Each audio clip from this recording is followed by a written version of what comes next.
And it's like, oh, hey, Al, you have a problem. It's already in your library. It's already in the library.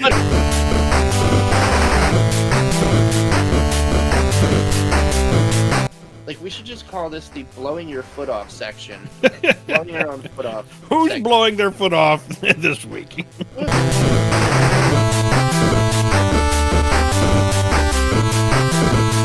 He's like taking people's money up front and then it's like, oh, guess what? You can't play anymore. Haha.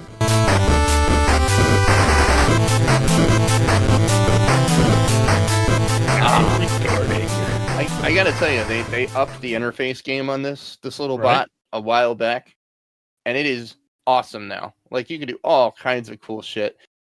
We'll get into that in a second. Let's actually have a proper intro. We don't do intros here. We just go right to the conversation. Like, that's how we planned it all along. That's right. Hey, what's going on, everybody? Yes, we are back in the expected 2-week time frame as well. As I said, oh my god! Yes, it is back to it, and I'm just loving this and loving being back. It's our 94th episode, and I am Al. I'm Nick. We gotta do something for 100, man. I didn't realize we were closing in on that big milestone. We're gonna really think about this one. Is that live episode? You know what? That's not a bad idea. I've got all this shit to do it, and that'd be a good summer thing. Even like.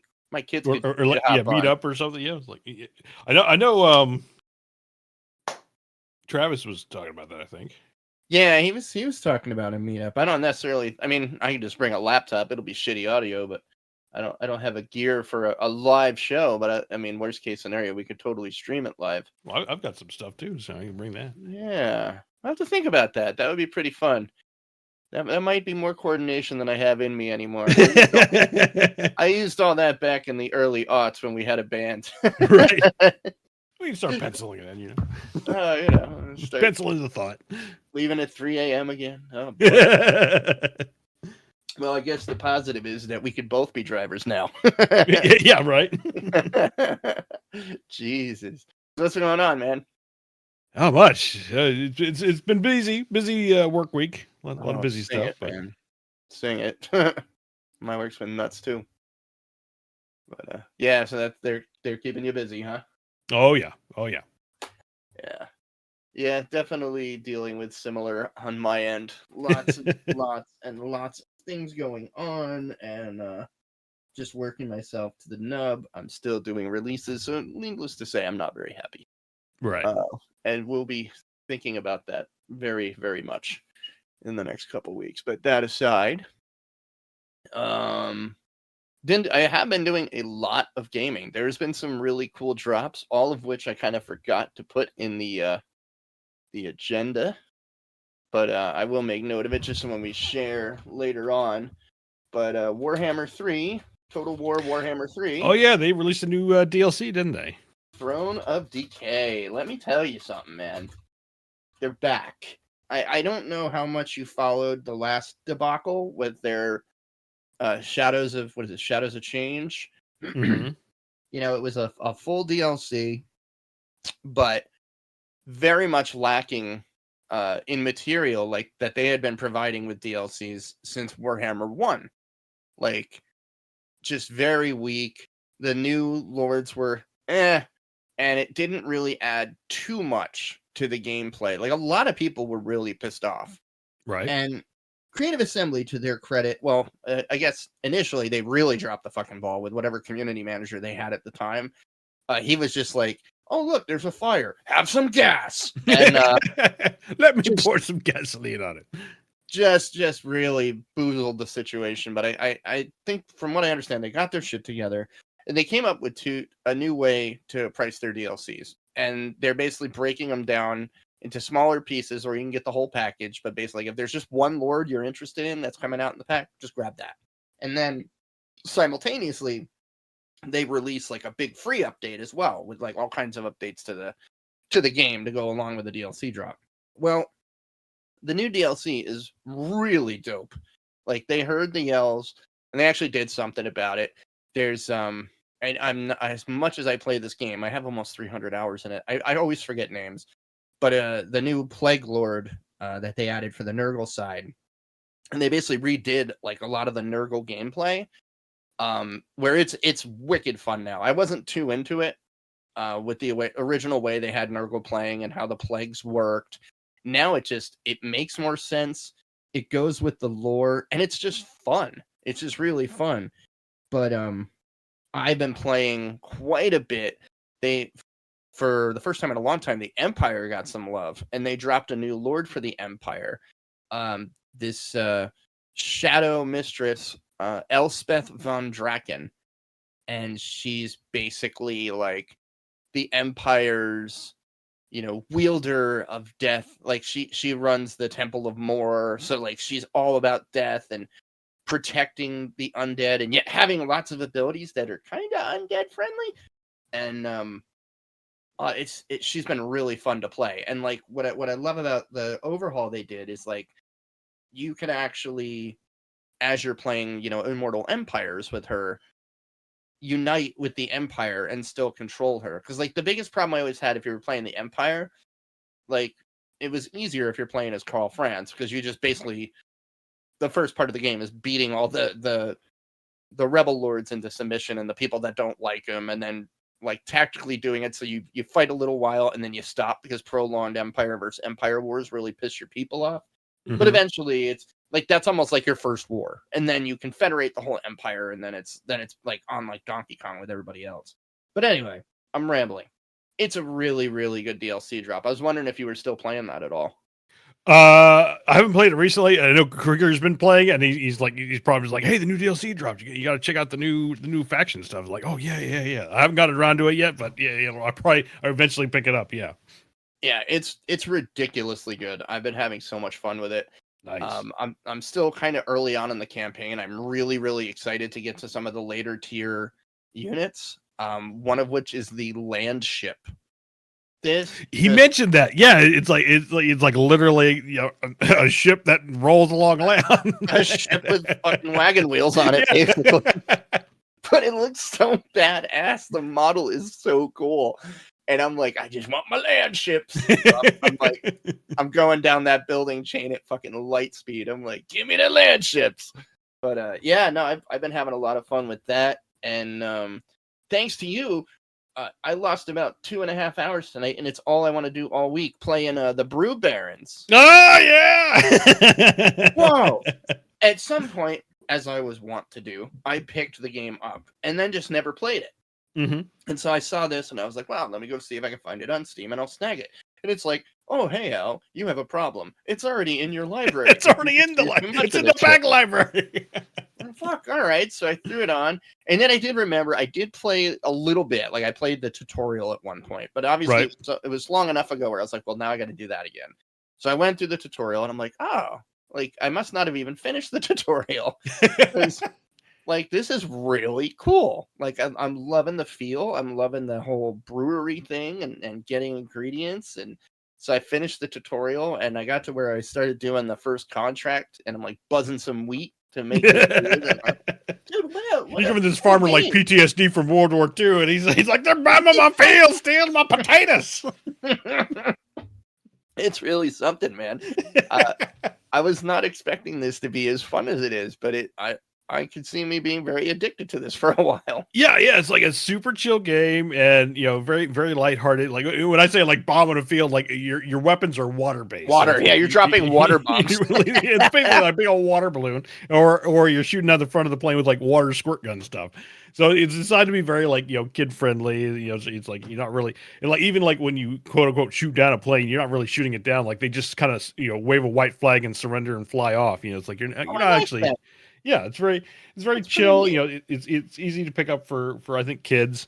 Obviously it's got the beer brewing part, I suppose, but you never really you're not drinking it, you're just creating it.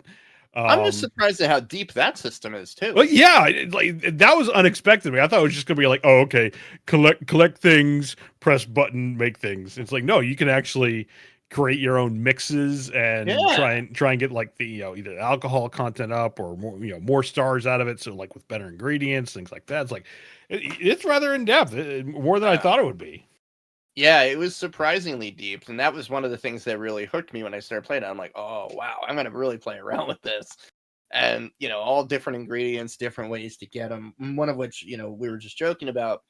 After you finish the tutorial, this bar for like one of the first contracts wants you to make this prickly beer, and Mm-hmm. you need prickly wheat to do it. And so the way to get wheat is you got to fly by the farmers' fields that have it, fly down low, and buzz the wheat with your You're just propeller, like and mowing the lawn. it magically goes into your plane. Yeah, Uh, it's very whimsical, but it's also kind of like this quasi golden age of flight, fictional. yes, But yes. and like the best thing I would say, like it's kind of like a mix between that and this is gonna be a way back callback. But if anyone remembers Tailspin from back in the day on the Disney Channel, Yeah, it kind of yeah. has like you have like Sky Pirates and things like that. So it kind of mixes the two into kind of this cell shaded game. Like it's been in my back library forever. I actually backed it on Kickstarter. Oh wow. And they released this year. I think it was back in March, February, maybe of this year. It actually Huh. released, but it was like like I was playing other things. It's like, oh, I'll get around to it eventually here. And so now I'm finally playing. It's like, yeah, this is a whole lot of fun. So Yeah, it was a really nice surprise. Granted, I while I'm playing, I was getting a soundtrack score stuck in my head, and it just shows how befuddled my brain is because it's from the totally wrong era of flight. But as I'm like cranking the engine on the water, I'm like oh, little Sky like Captain, little yeah. sky captain, wrong fucking water, idiot. Uh, But still, I mean, Sky Captain had this like a golden age of flight era, it's what it feels like to me though, with like yeah, all the yeah, balloons same and genre, same yeah, genre. it's got that feel to it. So this is like 20 years before Sky Captain or something like that. Very, very fun game. I'm really enjoying that. So I was playing that tonight. I actually meant to ask you, dude. Did you get to stick your head into the Hades 2 tech test? No, I totally missed it. I think I watched the live stream. I was able to do that, Yeah, I did. but I was not able to play the tech demo. Yeah, I was hoping to jump in on that. I liked what I saw. I mean, it Oh looks yeah, like look fantastic. yeah, it looks like they're gonna just kind of go a bit deeper, but same style, same feel. They're not Hmm. reinventing things. I think I really liked what I saw. I'm pretty pumped for it. I don't know Yeah, when it's coming out, but and that's really all I could ask for like that. That's what I want from a sequel. From them. yeah, It's like, yeah, you don't need to make a totally new game. It's like, yeah, just do more of the same. It looked like they are adding like more weapons or oh hell combo yeah, please, capabilities, things like that, obviously. But yeah, it's just same like familiar characters and kind of like setup of like these quirky interactions between all of them. It's like, yeah, let's go, let's add yeah, more of that. give us more, man. It's great. Like I'm loving it. So I'm pretty pumped for that. I did see the I don't know if we mentioned this last time, but yeah, KCD2, Kingdom Come Deliverance 2, finally announced. Yeah. I think we had it on the list, but we didn't get to it. But yeah, that it's like, yes, yeah. Again, more. I say more of the same, but it's Yep. updated. I don't know if they're updating their engine, but it looks hell of a lot better. Oh yeah, it looks beautiful. Um, it looks continuing the story of oh wow, Henry. Henry. Thank you. Yes, Henry of like I Skellets. totally blanked on the name.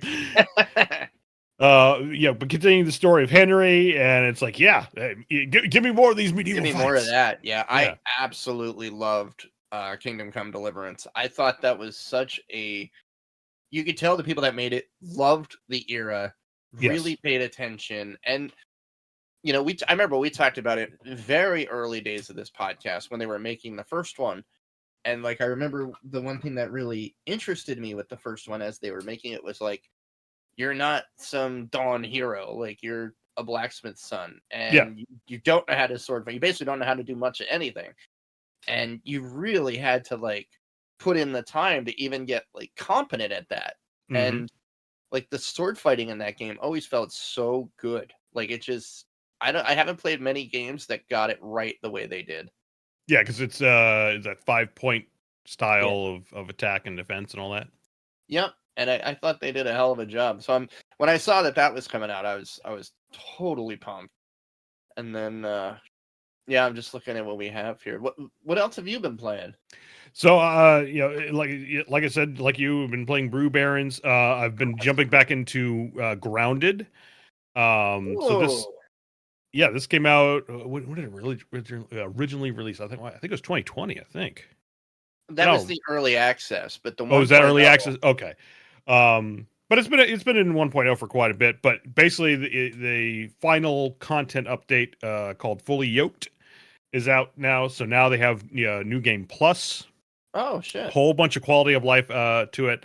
I attended the PAX panel with them, and it was really cool to see that. But sadly, they said like this is it. This is Obsidian is now considering the game fully complete.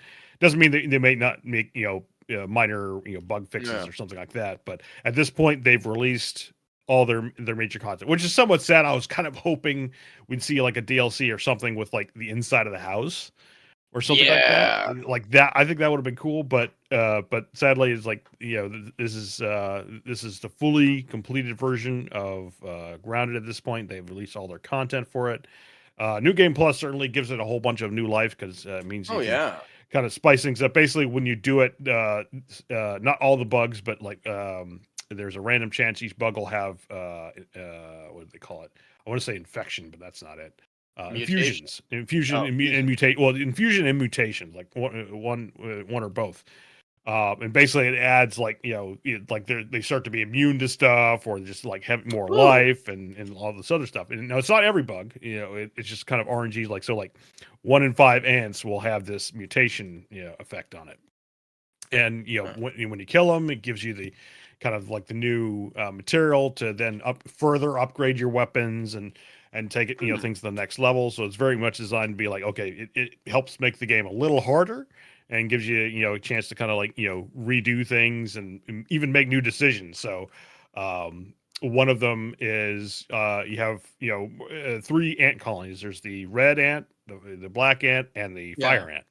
And you can have the choice then when you go into those ant nests to find the queen now. Oh. And you can then decide: do you befriend the queen? Do you kill off the queen, or you do a secret third option? And that will determine how then the ants interact with you for the rest of that session. And if if you don't like it, do new game plus. You go into the next level, and it's all reset, and you can make new decisions. Oh, I like that. Yeah. That's a nice way to do it. You know what? I gotta say though, good on Obsidian for like knowing when they're complete. Not Oh milking yeah. it. And quite frankly, then that gives more resources to go do whatever amazing game they're gonna fuck around with next. Oh yeah, and that's why I surmise that it's like okay, like not that Grounded has been a super big game, but I imagine they are now pushing their resources, taking their resources from Grounded, putting them to other things, whether it be like their next big game that's been announced has been Avowed, Oh, uh, that looked cool. which is looking insane. I mean, it's basically like it looks like they're trying to make their version of Elder Scrolls, but on the Yeah. Unreal Engine. Um, I think from what I've been able to like quickly gather, just like as a refresher, is tentatively end of this year. But I would I'm not expect, betting on that. yeah, like I'm kind of like in the back of my mind, it's like I don't think so. But the Xbox Game Showcase is on June 9th, and if Right. they are going to have a definitive date, that's when we'll see it. Or maybe we'll see more likely. I just kind of expect because we haven't seen much about it, so it I was makes gonna me think say I like, really haven't are we shown going to much. get delay to next year type of thing? Yeah. I wonder, were they at PAX? Did you see anything else? Were they working on any Pillars of Eternity stuff?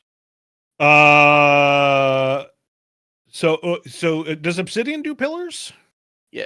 I thought They Pillars of may. Eternity was there for PoE 2.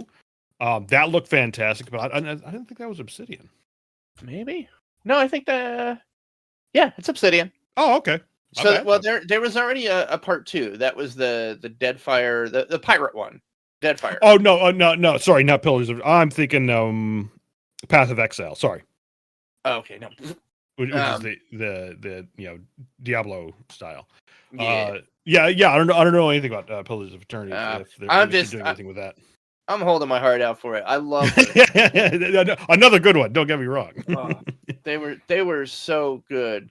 And I was so sad that Deadfire didn't do as well as they had hoped, because it had so many great ideas and it was a great story. But, whatever. Yep. What was the other thing? There's a lot of stuff going 1.0 within like the next few weeks. Yeah, like a whole bunch. Forewarned has gone 1.0. So this is the Ooh. Phasmophobia, but with mummies, has gone 1.0. So that's hilariously funny. Is it good? Oh yeah. Blast. Oh yeah, like if you like Phasmophobia but you want, it's like instead of ghosts you have mummies and Indiana Jones style, like searching around tombs and stuff. Forewarned is up your alley. Oh, we got to play that. We got to play that one night. That sounds great. Let's see what else. Caves of Cud is going, or Cood, whatever. That's going 1.0, I think, in a couple of weeks, few weeks maybe. What else have I been playing? I've been like this. This week the big one for me is the 1.0 of V Rising. That's in like 3 days. Oh yeah, that's coming out. Yeah, that's going 1.0. Yeah, it doesn't have a tie-in with the Castlevania too. Yes. Yeah. They finally. I don't know who they swindled or. Maybe they promised Konami a mobile port. I don't know, Right. but yeah, they're basically tying in the overall story of like Dracula was the one in charge. The Belmonts took him down and hunted vampires to almost extinction, and then you as a vampire are like crawling back to reclaim, what's yours. I don't know if Dracula's going to be in it or not, but the trailer for 1.0 just looked so much fun. Really good. And so that's in 3 days. That is a great game. I don't know, a lot of people checked it out when it first hit, and it was fun, but it was one of those that needed some more time in the oven, and it got it a couple years, I think. But they had added a bunch of stuff over the course of early access. They really beefed it up, and now like the last big chunk is coming for the 1.0, and that's in Monday, Tuesday, Wednesday. So I'm really pumped to play that. Like I've got it installed, ready to update. Yes, you got to start a new game. Yes, I was mad about that too, but I figured it was coming. Just because the game, it can get a little grindy, but it's not that bad. I mean, what game doesn't have some portion that it's a little grindy? Yeah, and I like the castle building, and it is actually really fun. You can get pretty creative. I know during early access they finally gave people one of the big requests towards the end is you can actually do multiple floors now. Oh, nice. And okay. Yeah, so you can really get a funky castle going. So I'm looking forward to playing the hell out of that. And then oh yeah, you put this one here. I'm very pumped. Or maybe this was left over, but Shin Megami Tensei 5 is coming to Steam in late May, I believe. Oh yeah. That is such a good series. That's hardcore RPG. I mean, I think I've said it on here before. That series is like Pokemon for adults. Like you're collecting demons, and there's a whole like demon fusion breeding system. It's really good. I always like it. It is usually the most whack-ass dark storylines, and they're pretty much all about the end of the world. Like the world's over, and all of a sudden it's like it's kind of a half weird, everybody around the end kind of reboot, and you're one of the people like collecting demons, and it gets funky and crazy. But it's good, and it's one I'm definitely really pumped to play. And Hellblade 2, that's right. I forgot that was coming out. Yeah. Like I've still been meaning to actually play one, and I like everyone's like, oh yeah, you got to do it. You got to make sure you have your headphones on because it has the whole like like auditory thing to it. It's like it's like. So it's like it's on my list. That, I don't know if I'll get through Hellblade 1 before it comes out at the end of May there, but it's definitely like I'll probably play it via Game Pass and do a stream on that one. Yeah, play it through headphones. I'm telling you, you'll like. I think from an audio perspective, and it was a good game to boot, all around. Sure, but from an audio perspective, that game is one of the best. When you got the headphones on and just the shit they did with sound and how they could manipulate it and how they can make you feel. Like there are times I'm like, man, I better go take my meds because this is getting That's what I hear. Yeah, just like it's an experience. It really is something, and I love what they did with that game. So I'm very excited to see what what Hellblade 2 has in store for us. Let's see. Frostpunk 2. I had a weird relationship with Frostpunk. It's like a bad girlfriend, from my past. I love playing with her, but she beats the shit out of me and just destroys my mental state. Throws you in a box and kicks it down the stairs. Fucking hell. Have you ever beaten the first one? It took me forever, but I did finally beat the regular version. I know that there's the multiple There's like all kinds of expansions, right? Expansions / play modes. Yeah. I've been trying to like work on one of the other ones, but yeah, it's hard. Like if you don't do it just right or lock out, it's like you just freeze to death. Yeah, like it's really fucking hard. I just oh shit. Prison Architect 2 releases in 2 days as well. Oh, that's nice. a fun one. Yeah. But yeah, I want to be pumped for Frostpunk 2. But I don't want to be pumped to get abused again. I hope they give me an easy mode, please. Yeah, I've seen what some of the early preview streams that were happening, and it looked pretty good. Like it is slightly great. different in that it's no longer a case of you're trying to build up the city fast enough to survive. Now it's like the city has survived, but now you're into more like it seems more city management, which isn't a bad thing. Yeah. And kind of dealing with like now that the city is established and has survived, can you continue to make it function? So that part intrigues me. So yeah, I'm gonna have to check that out. I think I'll like it. It'll beat me, but maybe it will be on Game Pass if you want to check out that one. So. Maybe we can do that then. I would say one I'm really pumped for, and that's coming in 2 weeks, is Homeworld 3. Oh, is that in 2 weeks? May 13th, baby. Oh my god!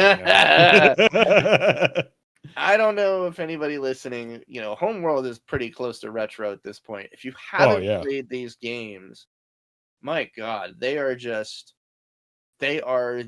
masterclass of campaign with units, gaining veterancy, and you want to try to get them all to survive between missions because they carry over. And 3D space RTS. That was my biggest thing when I played with it is that normally when you play an RTS it's very 2-dimensional. It's like things might kind of go up and down on prearranged levels of ground or what have you, or you might have aerial units. But right. that was always something that stuck out with me with Homeworld is that you control the height of the of your crafts and whatnot, and like that can play a pivotal role in how you accomplish the mission too. Oh yeah, and like Homeworld 2, the deserts of Karak, elevation was a big thing in that game. Oh yeah. And like getting the higher ground. It's a very well done series. So I'm super pumped for Homeworld 3. That's going to be a really good one, I think. This was another series I haven't gotten into, but man, it's got its own core fan base that just love it. Have you ever played the Men of War series? Men of War, no. Well, apparently Men of War 2 comes out on May 15th. It's a World War II. Well, the first one was like a World War II shooter strategy, kind of tactical, real-time tactical, I guess is the best way to call it. And I think you could jump into the units first person. I might be wrong there, but it's definitely one of those games. And like, I know there's a nice chunk of people that are really excited for the sequel finally coming out. And I'm wondering, maybe I'll throw that in and try to play that one again. Yeah, that's looking cool. Let's see. System Shock is coming to consoles. That's pretty cool. Oh yeah, Paper Mario. I might have to. I'm gonna have to get my Switch. Classic. Gotta get my Switch out for Paper Mario and the 1,000-Year Door. That remaster looks beautiful. What was some of the others? Oh, I remember this. How have you been able to play? Was it Euden? I'm butchering the name I know right now. Oh, Euden Chronicles. Euden Chronicles. Thank you. Yeah. How's that? I'm about 60% through. Well, now maybe more like 50. I really like it. They have some design choices that pissed me off. But it's also par for the course for the series, but it's another one of those that you got to get to an end to save your game. And I'm sorry. Oh, yeah. At my age, I fucking hate that. I just can't stand that. Like I know that's an old school thing, but that was also like I say a requirement for the hardware. The hardware at the time. I totally agree. Like in today's age, like you gotta be able to like save on point. Like like I get it. It's a callback to that, but at the same time, it's like we're busy, man. Sometimes you gotta put it down right now, and it's like you can't do that. Yeah, like that's what pisses me off. Like I can only play that when I know I'm gonna be able to sit down and have a good hour, and that's it. So I'm not making as much progress on that, and it's got a difficulty ramp up, man. At the part where I'm at, I don't know if I just have the wrong equipment, and I gotta maybe look up a guide or something. But man, I'm getting hit really hard from anything to where it was like I was doing pretty good, and now when I got to this, this party that I'm using, man, I get like swatted for 100 HP like from each monster. I'm like, this something's not right here. Right. So we'll see. I mean, again, I it's a lot about the game I like. There's even little army combat sequences that you can control, which is really neat. But it's whether I stick this one out to the finish, we'll see. It depends how many times I get pissed off at the save requirements. Here's an interesting one because I remember playing this and talking about it on the show. Multiverses is re-releasing. That's the fighting game, kind of like Smash Brothers. I think it was like Smash Brothers. Maybe it's not Smash Brothers or something, but it's the one with like SpongeBob and Shaggy and. Oh yeah. Was it is it the WB version of it, right? Yeah. Okay, that's what it was, and it was good when I played it, but apparently like it needed a lot more time in the oven to where they pulled it from stores. Like I remember playing it for like a good solid 2 weeks because I had bought it, and I was like, oh, it's all right, not too great, but maybe it'll get better. And I guess they said, well, we better do better than that. And so now it's re-releasing on the 28th. What is this? There's one that I'm really excited for. I actually just saw somebody post in where are we? The Classic Gamers Guild. This retro looking kind of Ultima 5-ish looking Scald against the Black Priory. Or Scald, however you say that, Norse. It looks really good. I just reached out to it's a one-man team, I think. Oh wow. And it comes out the end of the month. It looks awesome. You have to type the name so you can look into it at some point. But it looks really good. And like I've been following the guy's posts, and like I guess he did a Kickstarter for it that did really well. And he's been working on it for a while, and it's coming out soon. So I reached out to him today, and I was like, "Man, I'd love to have you on the show and like talk about the creative process and your journey for making this game." So I'm gonna see if I can get him on here before the 30th, and we can push it a bit for him. But it looks really dope.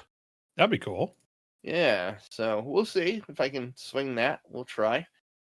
And yeah, I think that's it on releases, at least that in the month of May that are catching eyes. There might be some other stuff, but that's about it for the upcoming stuff. And now we get into the chunky. It's been a week of news. Woo! Oh my god! I always think we tend to highlight. Like, we should just call this the blowing your foot off section. Blowing your own foot off. Who's blowing their foot off this week? Who's doing it this week? Well, we got two entities doing it this week. The first, now I'll be honest, I was never too into this game to begin with, and I've always heard the development crew behind it are pretty dickish, but is the whole Escape from Tarkov fiasco. Yeah, so I think you would be right. It is kind of I don't think they're Russian specifically, but they're within that region, and more or less the Russian developers tend to be very it's like our way or the highway type of thing. It smells of borscht. Yes, exactly. And if you're into the what do they call it? Extraction shooter. Extraction shooter. Thank you. You're probably very familiar with, if not already playing Tarkov. I have not picked up Tarkov. I've kind of watched it from a distance. Like at one point, I was almost about to get it, but then like me too. Patch dropped, and then everyone's like, oh my god, it's the most cursed thing ever. It's like, okay, let me. I'm gonna back off of this. I'll just watch it from afar. Let me get my popcorn. And it's like it's already had kind of a roller coaster development cycle to begin with. Case in point. But this past, well, I think it was just I think it was just shortly after we recorded our last one. It was right after. Yeah, they announced that they were going to release a single player version.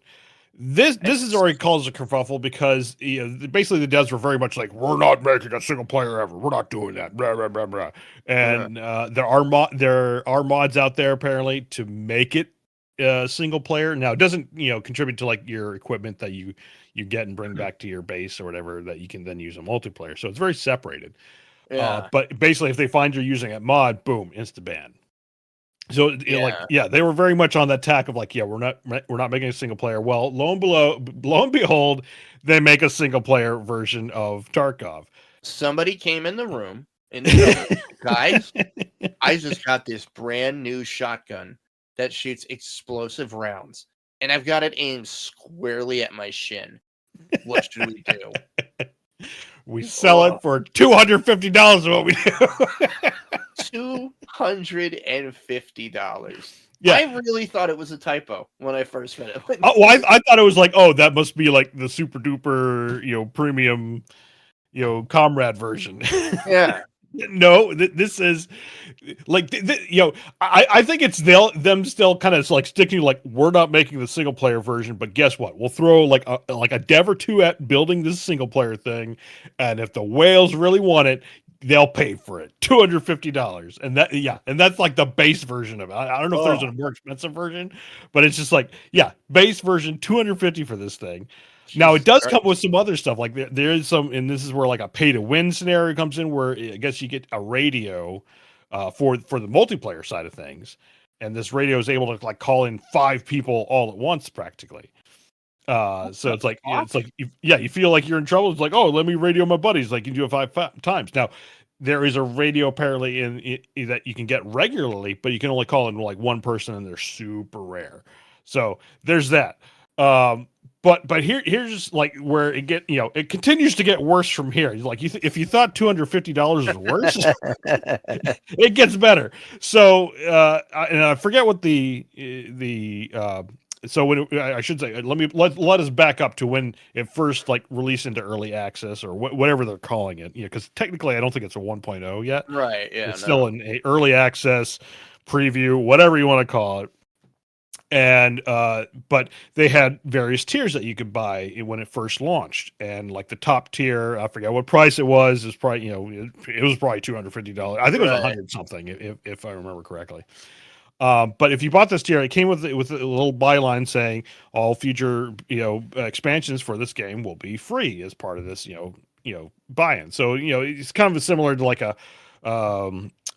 complete pass, a lifetime, subscription type of thing, without using necessarily those words. But if I saw that, that's what I would interpret it as. Like, okay, all future DLCs will be free and be part of this. Well, apparently even before this, like they were releasing stuff, and there was some mode they released, and it's like, no, this isn't part of that, and then they had to backstep. It's like, okay, fine, it is. But then it comes to this single player version, and they're like, this is not an expansion to our game. This is a completely separate game on separate servers, so this doesn't count at all. And and the player base went berserk. And so you think they wouldn't appease? Well, they didn't really appease. They're like, okay, you know what? Everyone who has bought this super tier version way back in the day, you get 6 months of single player, making it worse, and then you can pay the $250 single player. That's insane. Right.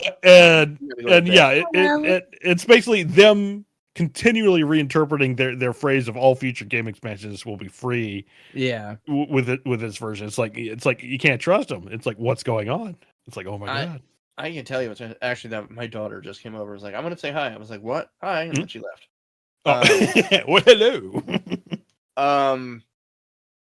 Part of me is like, is this Putin's way of trying to get more money from fucking war in Ukraine because he's such a fucking disaster? Oh my god.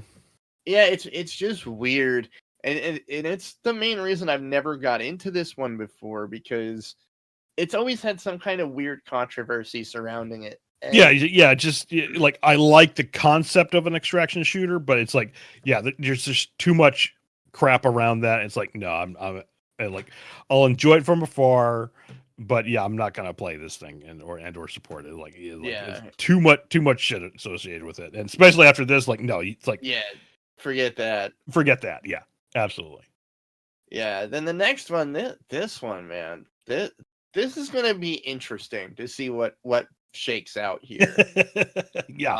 And yes, well, actually, I'll address. We'll go through the comments on the save point shortly.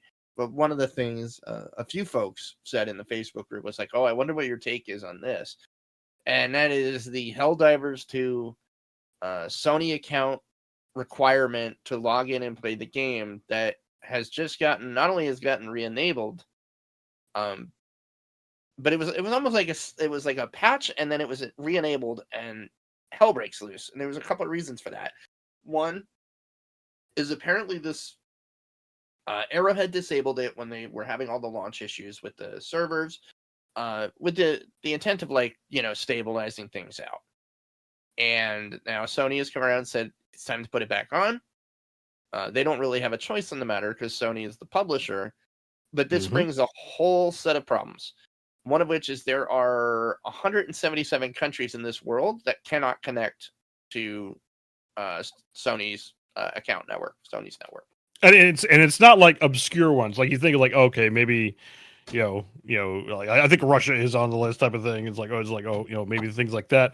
But it's places like Puerto Rico, Guam, the Philippines, places that is like, why are these countries blocked type of thing? Like, what's like, it's probably the fact that Sony just simply doesn't do business there, so like they don't want to do business.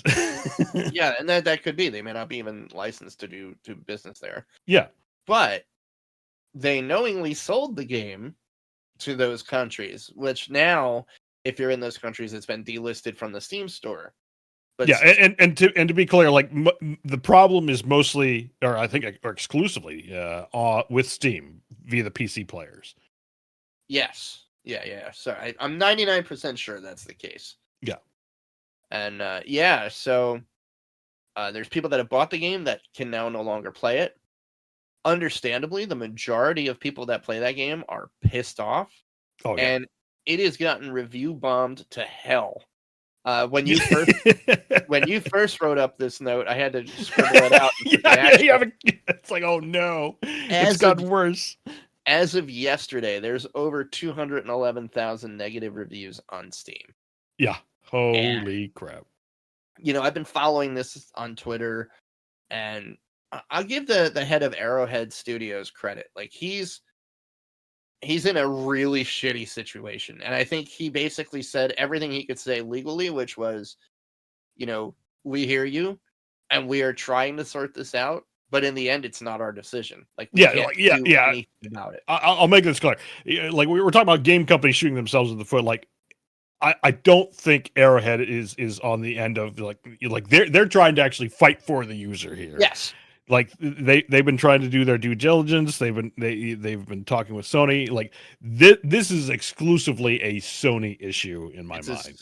Absolutely, it's Sony issue, Sony decision. I think I said it earlier in the channel. Like, as a program manager in my day job, what I would put on them is, when they disabled the requirement, it should have been on a login screen every single day. At some point, this is coming back.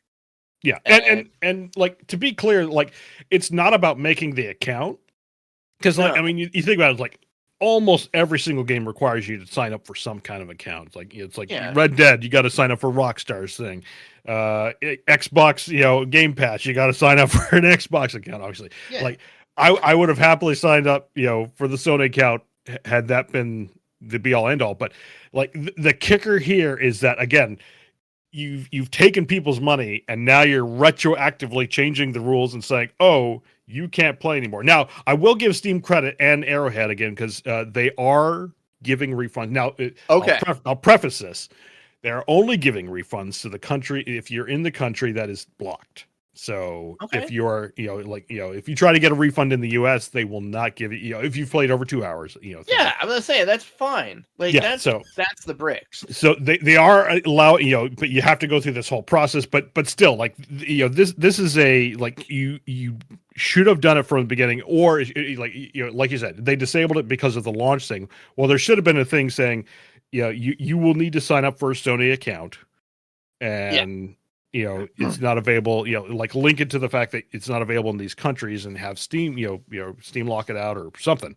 Yeah. But the fact that that wasn't done, and, maybe that was a little bit of Airhead, maybe that, completely Sony, but at the very least, like, at least they're trying to do right that way. But like, ultimately it's like, it had this meteoric rise and now it's like this meteoric drop. Oh, it's a fucking sonic boom blasting towards the ground. Yeah, and it's frustrating, It's very frustrating.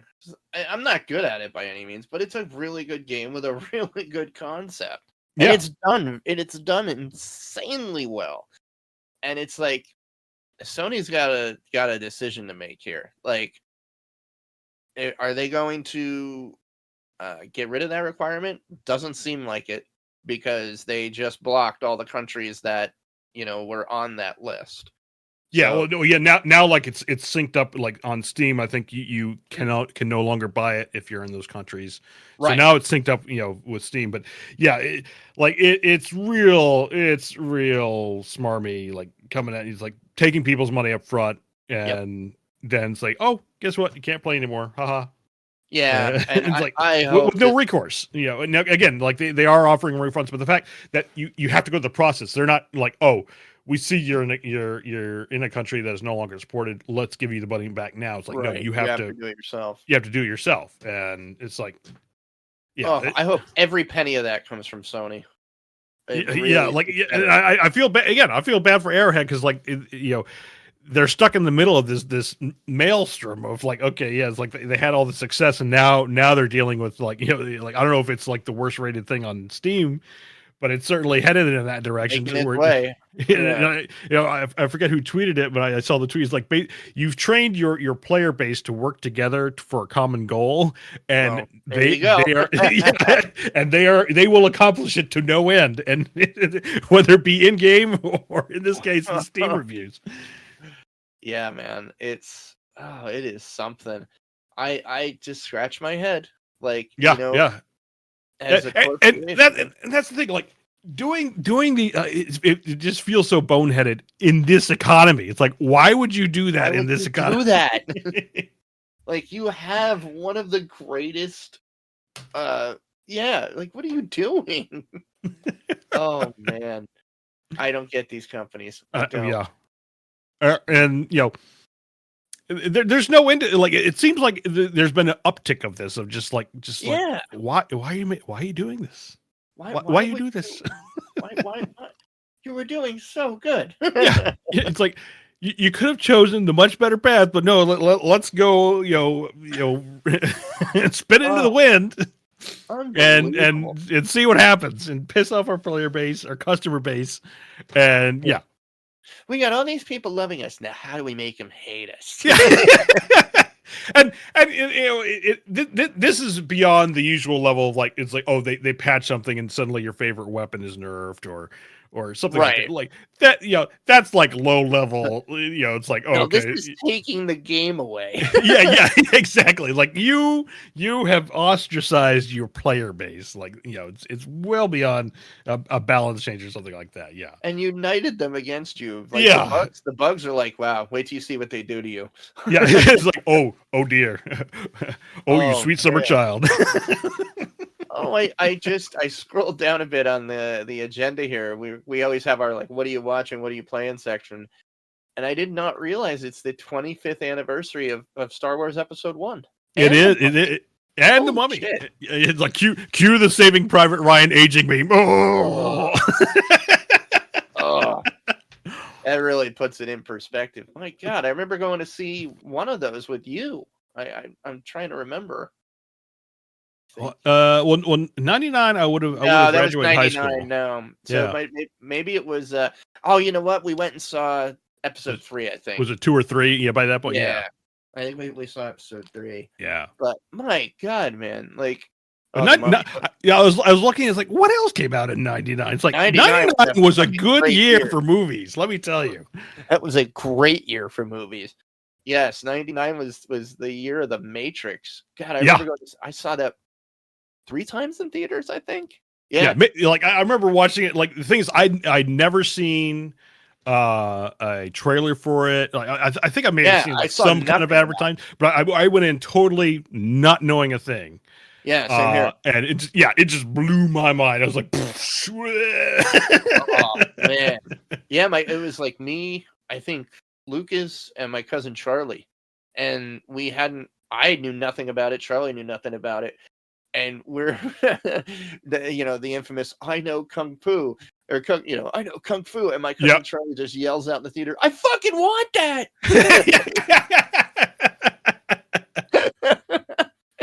Oh man, the 13th Warrior, that's another great movie. Nice little spin on Beowulf for those. Yes, yeah, like I think it's more of a cult classic. It's definitely one of my more favorite movies. Sixth Sense was another one. I see dead people. Yeah. If people remember that. Iron Giant, classic. I think it's kind of another cult following. It's not. I don't think it was majorly popular, but I don't know. For me, it was a great animated movie. Oh yeah, Blair Witch. Oh my God. The movie that kind of kickstarted the whole found footage. Yeah, and kind of like the guerrilla camera shooting. It really. I remember I saw that in theaters too, and it was either my senior year. No, it was my senior year. It was 1999, and by the time I had seen it when it first released, and at that point there were still people like, is this like, did this shit really happen? Like, yeah. You're like, is this a real thing? What? That was part of the marketing around it too. Like they kind of marketed as like, oh, we found this footage and these kids went into the thing, and that like I can't even remember. Like, I'm sure there was a trailer. I just can't remember. But it was a trailer. Okay. But it started out with that splash screen, 3 students from Burkittsville, Maryland, blah blah blah. Yeah. Like it's the like they light it up like documentary style, like this was found, and it's like, is this real? Like, what is going on? Yeah, and like to give people an idea, like, again, yes, the internet was around, but it was not as easy to like go on the internet and say, is this shit real? Like, yeah, it was still like infancy, I'd say infancy in the sense of how we know it in the modern sense. Like, I think Google hadn't existed yet, but you had sites. Nope. There's like Excite, web crawler, AOL. So you had like your mail places. You had your bulletin boards. Games were starting to become bigger at that time. Yeah. So when was Half-Life? Half-Life was 99, wasn't it? Half-Life, I think, was 99. Yeah, or very close to it. Half-Life 1998. Yeah, so around that time frame, and it was one of the I think that along with like Quake was starting to become like the major players in multiplayer online. But things were still like it was like still quasi dial-up / maybe like DSL. Oh yeah, I had dial-up still at that point. Unless you were like like for me it was like when I was on college campus. We had broadband, so that was like the big thing. It was like, oh my God, we have all this speed, and it's available anytime we like. I'm gonna pirate the shit out of stuff. It's like LimeWire and what was it? Napster. The first reported case of computer AIDS. Thank you, LimeWire. Yeah, right. Yeah, it was. Oh my God, it's just crazy. But yeah, I remember they went the extra mile in marketing that though, where they kept the cast, like they kept the cast kind of isolated or just like Yeah, that was the thing. Like, there was no like interview. It seemed like cast interviews, and like they were no like I'm pretty sure there were no name actors. They were all no name actors. They were like no one famous. So it's like it like seemed like this heavily plausible. It's like, is this real? Like what happened? Yeah, I think it was in theaters for like a month or two, and then they finally like the cast started going around and doing interviews. Yeah. It was, and then it's like it's like, oh, okay, but it's like it like very clever. Yeah, and at that point, the I think it was a budget of like $60,000. It was like really dirt cheap to make. Yeah, it was hand cams, the whole thing. It was a very almost a student movie, and maybe that's what it was even. I don't know. I don't think it was student, but they definitely like made it. It was like that level quality to it, but but that was intentionally doing that way. And it all contributed to that. It's like, oh, like this feels real type of thing. Now, again, you look at it through today's lens, and it's like, oh, okay, this is really cheesy, found footage. You gonna wipe yourself, honey? It's like that scene from King of Kong.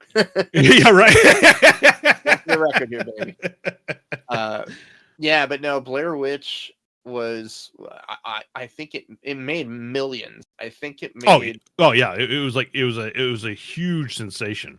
I don't think those three ever acted again because they didn't fucking have to. It was like I'd be curious to look up there. I'm not gonna do it right now, but I'd be curious to see did they go on to do other things? What would it be? But like that was 99. Dude, they found the money cheat code that right. patched out, so they were like, "Oh fuck it, we found it, and now we're done." That Green Mile. Oh, that was a good one. God damn, classic Tom Hanks and all that. Yeah, I got to throw in the Connery movie Entrapment. Like, oh yeah, she'll playing both sides. Like, I feel like watching this movie. Like, there's no way this movie should have worked, type of thing. But it worked. But it worked. It's like, we're gonna put Catherine Zeta-Jones and Sean Connery together. Like, what? What? Really? Oh shit! It's not as bad as I thought. That was right up there with. That was right up there with the score. Marlon Brando. And, Robert De Niro. That's a great movie too. Yeah. But speaking of Hollywood, Amber brought this to my attention today. What a bummer! But we lost the great Sir Bernard Hill. Yes, I saw that this morning. It's like, oh man, for those who may not know, he played King Theoden in the Lord of the Rings movies. Yeah, he played Captain Smith in the. When did Titanic come out? Was that 98? Yeah, it was probably around there. I was about to say, like, was that in 99 too? Yeah. You know what? It might be. It might be 98 or 99. No, 97. 97. Okay, thank God. Still feel old, but yeah. Something should not be. But he's awesome. And again, like, since I love the making of the Lord of the Rings, like, you really get a chance to know him as a person. Yeah. And he just seemed like such a great guy, and like the cast all loved him. So and he's a fucking awesome actor. Anything I've ever seen him in, I thought he was fantastic. So it's a loss, man. We're starting to lose all our heroes. Cue Private Ryan aging meme again. Yeah. Oh man. But shit. There it is. But cool. Shit. I think that's the list. It's been a bunch of games and a nice week of companies shooting themselves in the foot. I think it'll be very. I'm sure we'll have more next podcast. I'm sure we will. It's going to be very interesting, like I said, to see how the next week or two shakes out and what Sony does here, because this is a real fine line for them to walk. I think if they stick to this decision, they're in trouble, because like that is a huge example of, it's digital and they can take it from you at any time for any reason. Like, I know Jason Scott over at the Archive, and I've had this conversation with him once or twice, but it's why he's such a proponent of physical media and like not going completely digital, because it's so easy for companies to just take those away from you and take that right from you, and then that's gone forever. Like, yeah, it's going to be very interesting to see what Sony does here. I don't foresee them moving on this simply because they don't give a shit and they're making money and they don't care. I think it's like it's that combination of probably that and like legally maybe they couldn't in the first place. Yeah, but maybe there's something there too. It caused a loophole, but it's like still like something should have been done to prevent getting like again if they had been upfront and yes, from the beginning, I don't think you would have this issue. Yeah, but this wouldn't even be a problem. The fact that it's being retrograded, or retroactively applied, is I think the real issue here. And again, it's not about creating like Nope. The thing is I've seen like plenty of like YouTube shorts and TikToks or whatever. It's like oh, make the account here, no problem. Make the account here, no problem. Sony, it's like it's not that. That's not it. Like it is literally retroactively applying these rules. Like that should not be happening. As the great Tim Curry playing the Cardinal Richelieu in Disney's Three Musketeers said, bad timing. Oh, Jesus. Well, I think that will pretty much wrap us up on episode 94. Let's go to some of the contract print here. Now, we did not have any voicemails to play this week. Before we sign off, though, that just reminded me. Actually, let's go real quick over to the save point. And all right, you're amazing. Never again. Never again. You're awesome. My child just leveled up. All right. Fantastic. All right. So we did have a question of the bye week that we put up tonight that and I'd love to get your take here as well, Nick, before we punch it. But basically, what we're seeing, indie games are having another golden start to the year. They're just selling like crazy. These, $10, $20, $30 games are just killing it. And then you have like all the AAA games right now, and 90% of them have been flops, I think, this year. You have like Skull and Bones, Immortals of Evenium or something like that.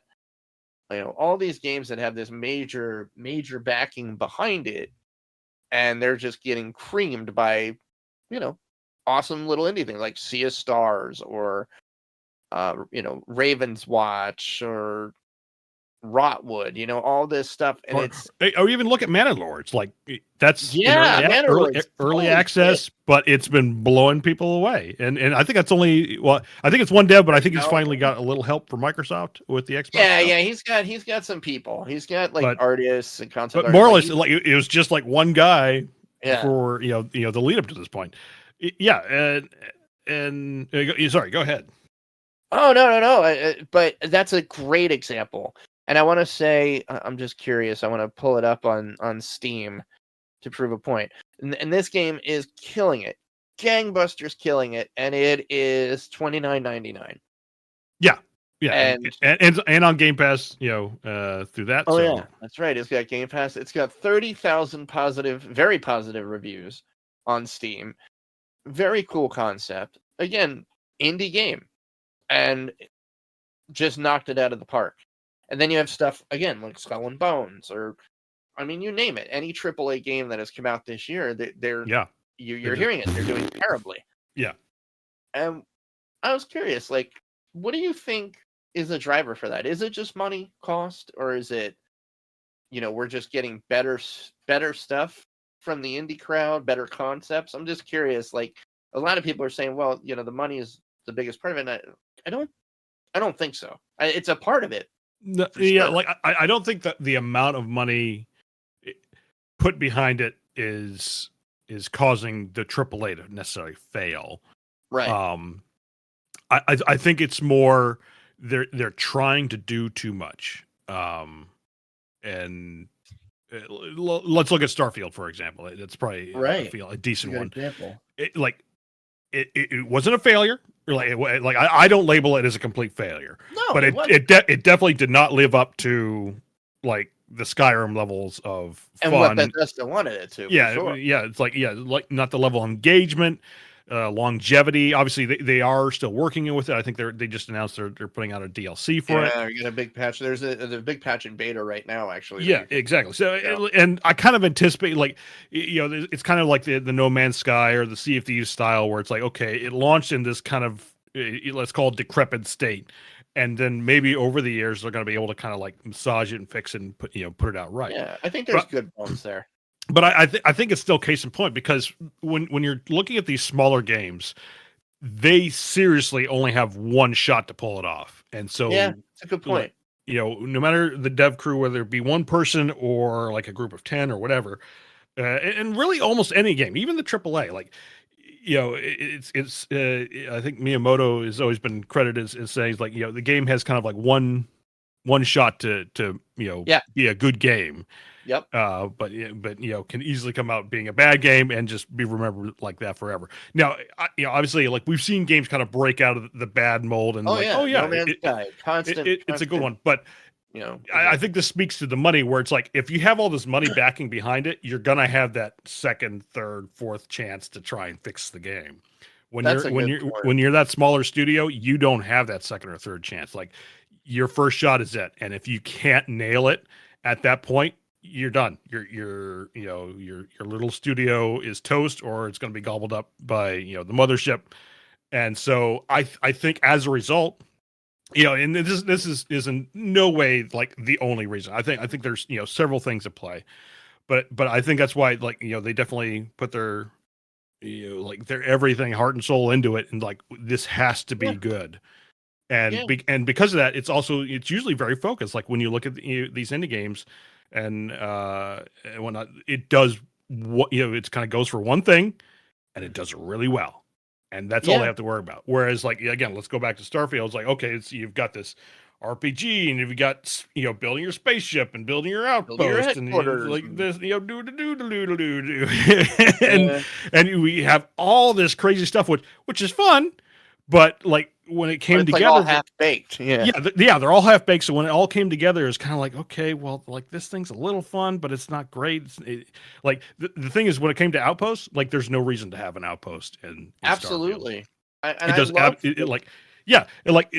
fun. Building an Outpost is fun, but it serves no purpose. Like, there's no gameplay loop to it. Like, you could make the arguments like, oh, maybe mining or something. It's like, no, you can pick up all the materials you need to craft stuff by hand, and you're fine.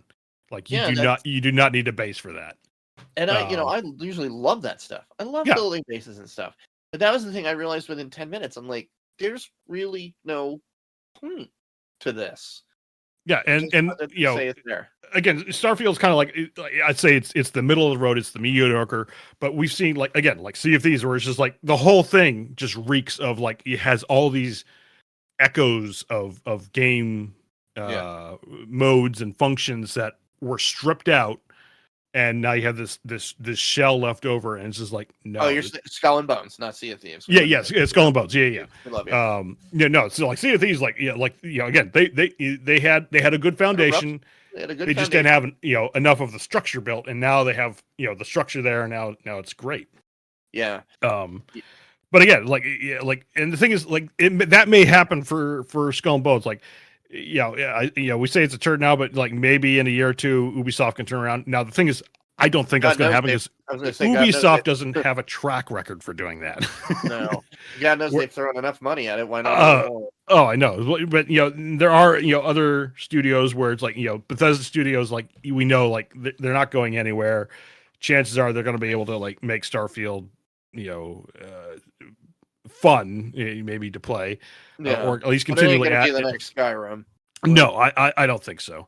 And that's what I think people like. I think that's what Bethesda forgets. Like, Skyrim pushed all the envelopes for stuff that they've done before. True. And I don't think they've never been able to replicate it. And they've tried. And part of that is that the same fucking engine. Yeah, exactly. Like, that's why I think they just need to get off that stinking engine. like that fucking engine. Just get off it. Build something completely new and fresh. I don't. Like that would cost even more money. But I mean, even down. Like I think the final component is that lightning in the bottle. Like, there will be games, big or small, where it doesn't connect. Like, it'll happen. but with these games that that really capture the imagination, big or small, if they've got that lightning in the bottle and that just that right ingredient of what gamers are looking for, and they deliver it perfectly, or at least, perfectly is, I say a bad word, right? It's sufficiently to Yeah. capture the player attention. You've got it made. It's like you Yeah. can keep going and go at it. Unless you got Sony behind you. But let's go unless Sony's involved. Let's go see what our save pointers had to say. Alan Ludwig said, creativity. If it looks interesting and it's a solid game for $15, it's easier to invest in as a consumer. A bigger company spends hundreds of millions on a game they charge you $70 for, and it's the same as or similar to their last big release. It's less likely to turn heads because it lacks innovation. I think the market is oversaturated with big budget titles and gamers are just burned out. I'll gladly take Guacamelee 3 over Far Cry 7. I'm with you there, brother. Honorable mention, lots of AAA games are going live service. Screw that. We don't want that junk. And P.S. quality is much better on indies because they don't have deadlines for bug testing. Indies are more passionate. Thanks for reading. I can agree with the majority of that. I would say that it's funny you mentioned Far Cry 7 because I bought Far Cry 6 when it came out and I still haven't even opened it up. But yeah, like they do. The thing is, indie games do have there are deadlines. Like you're going to get to a point where your money's going to run out. Yeah, Or that's the kicker. Like it's not, if you're totally independent and you're not tied to a publisher, the publisher isn't breathing down your neck to do something. yeah, exactly, and that gives you options to. It gives you options, but to your point, like you're still dealing with once the money runs out, that's it.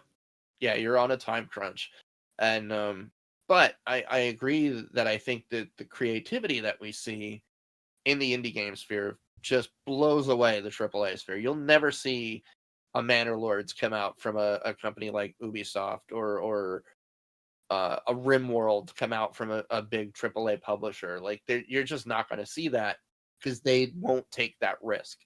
And I think, Go ahead. No, I was gonna say I think for my taste, that's why I'm like so hooked on the indie scene because there's just always something different. They're trying something new, and I haven't seen a AAA company do that in a very long time. Yeah, they have the flexibility because they don't have to be reliant. Like you see this more and more, I think, where they're reliant on IPs, like some Yes, like I said, the Far Cries, the Star Wars games, Fallout, Fallout, where it's like they're heavily reliant on a known IP. But movies kind of do the same thing, where it's like, and sure. movies and series for that matter, where it's like they rely so heavily on the IP that basically the only I call it there was this script. I'll use a movie as a reference. So like there's this script. Let's say it's a sci-fi script or something, and it's like it would probably be a good movie on its own, but it just won't be enough, and you got to put an Aliens reference in it or something. Exactly, Aliens reference, or it's like, okay, this is your next Star Trek movie, and it's like, okay, and like if you watch enough, it's like you watch these enough, and you kind of tells like, okay, this really feels like you had a plot idea and you slapped the IP on top. Yeah, and exactly. That's what it smacks of. And yeah. I feel like gaming kind of falls into this category too, where again it's relying either on the IP or even like the live service. But as an indie, like you have that flexibility to do whatever you want. Whatever you want. Yeah. But again, you're restricted to it's like ultimately the money may run out, and you got to capture that lightning in the bottle in time. Yep, and they can take that risk, which is I think what sets them apart, where AAA's just won't ever do it. Lucas, our pal Lucas said, interested to hear your thoughts on the insane Helldiver 2 drama. Well, there you go, you heard it. Yeah. He stabbed her foot about 30 It's minutes a shit show, yeah. And then our buddy Al Vogt, I think people are more interested in a focused, polished indie title for $40 than a kitchen sink style AAA game for 60 or 70, especially when the big publishers are constantly making anti-consumer moves like putting content behind season passes and shutting down older games and studios. Yeah.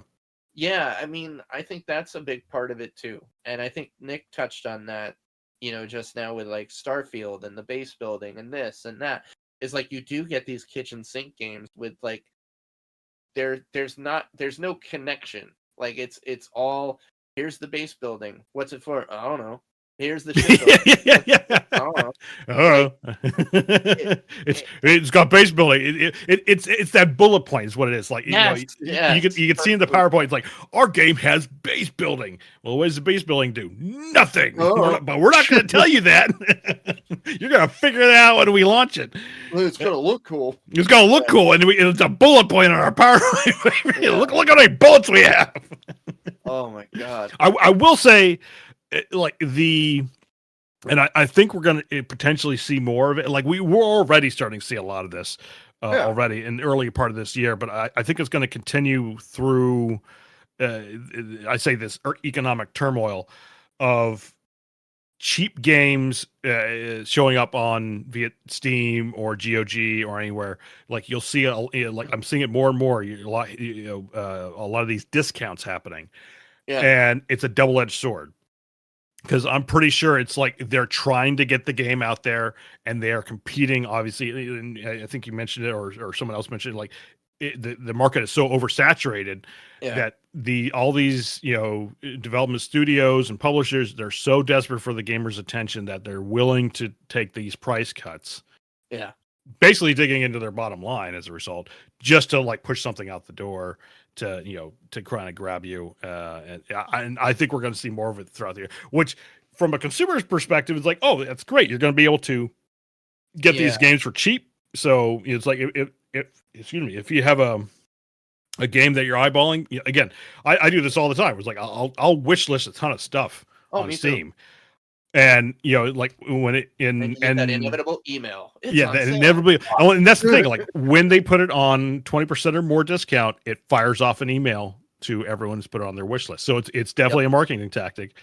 And like the thing is, I like you kind of learn this like watching like other podcasts and whatnot from the learning the how the sausage is made in the gaming industry, and like it's a marketing tactic, and they're doing it at a cut in the hopes that they'll make some kind of sale and potentially hook you in for maybe something else, especially if it's a live service type of thing.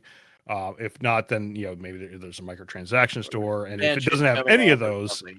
Yeah, they're just trying to, again, it's a marketing thing to get there out. But again, from the consumer side, it's a great thing. So it's like expect there'll be, there's already been a lot of sale in the we're barely halfway through the year. A lot have been discount. Like I've noticed like a lot, like spring sale. Holy crap! Yeah. Okay. Cool. So it's like if something's out there and you have your eye on it, it's like it's a little too rich for my blood right now. Just leave it on your wish list and wait for that inevitable discount. Especially we get to the summer sale and then eventually the Christmas holiday sale. Hell yeah, man! And I think that's about as cheerful as it's gonna get. Yeah, thank you all for coming by, listening, and I got a ton of people that have reached out, since our last episode with us kicking off again. I really appreciate, that y'all have kind of been sitting in the wings just waiting for me to get my ass in gear and are back listening with us. That's awesome. Thank you to everybody that wrote in tonight. And if you want to get involved and with that part of the show, go to facebook.com/thesavegt and join the Save Point. And, you can get in on a bunch of conversations there. I'm always posting something during the week, usually when my wallet takes a hit from another Steam sale. You can also call into our voicemail line. I should have that functional by our next show. I almost had it tonight, but we didn't have voicemail, so I said, fuck it, and I'll tweak it another time. But you can call into our voicemail line at 610-810-1654 and tell us your thoughts on pretty much anything. Answer the question of the bye week, or ask us about a bit of news you'd like us to go into that we may not cover that night, or whatever. Call in. We'd love to hear from you. We miss a bunch of our old crew. Fred French, I hope you're doing good out there, my friend. I haven't heard from you in a long time, but we miss Uncle Fred over here, and we hope you're all right. Finally, just some shout outs. Again, everybody that has been, part of the audience and continues to come back, you're awesome. And always, always love to have folks downloading, talking to us, and getting in touch with us. Shout out to Geeks Gone Raw. It's another podcast that I've started getting into. It's just there's this like weird tight-knitness of the community with like the Bad Fodder Figures crew and the Everyday Gamers. Like we all kind of keep in touch because I don't know, we're like tea drinking something or other. I don't know. But yeah, Crucial Chase has his show, and I actually he just reached out to me to see if I wanted to come on, I think tomorrow, so keep an eye out for Geeks Gone Raw, and you can hear me yammer a bit more, if that's your thing. Another one, On Second Thought with Mike and Matt. Like I said last week, so happy to see the boys from, two of the boys from Bad Fodder Figures back at it and on the mic again.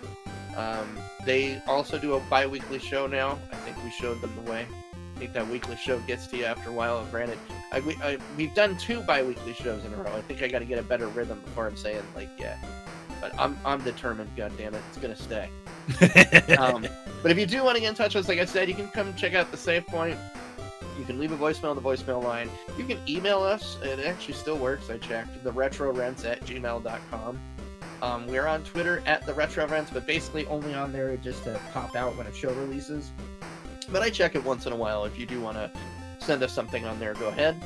I am going to get my Twitch stream a little bit more active at RetroRentsAl on Twitch. Nick is Black Eagle Ops. He's always fun to stalk. And yeah, I think that will wrap us up for episode 94. We'll see y'all back here in 2 weeks. And again, if you have questions, send them in. Otherwise, have fun, play games, and don't be dicks. Peace. I gotta learn to cut this out at the end. Everybody always hears me yapping about Greg. Perfect.